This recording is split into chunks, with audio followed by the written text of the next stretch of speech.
বাড়িতে একটা সজনে গাছ রয়েছে, গাছটাতে প্রচুর সজনে, বেশ মোটা মোটা হয়ে গেছে।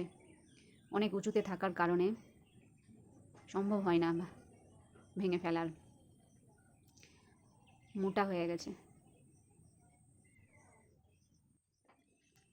শেষে সজনে ভাঙতে গিয়ে পুরো ডালটাকে ভাঙতে হলো।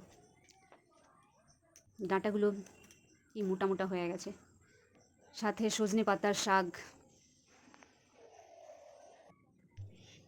পাশে তেজপাতার গাছে একটা কুমড়ো গাছের লতা চেপে গেছিলো, সেটাকে দড়ি দিয়ে বেঁধে ছাদের মধ্যে তোলার ব্যবস্থা করে দিলাম, যাতে ছাদের মধ্যে চাল কুমড়ো ধরতে পারে। আমার ছোট্ট ড্রাগনের গাছ, একটা মাত্র ফল ধরেছে, ফলটা বেশ বড় হয়ে গেছে। এদের সাথে সময় কাটাতে বেশ ভালো লাগে। আজকে এই ড্রাগন ফুলটি সন্ধ্যাবেলায় ফুটে যাবে।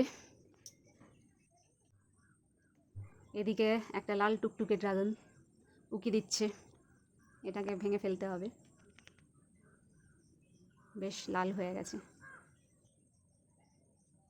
এদিকে ড্রাগন গাছের পাশেই একটা ঝিঙে লুকিয়ে ছিল, এটাকে আজ কেটে নিলাম।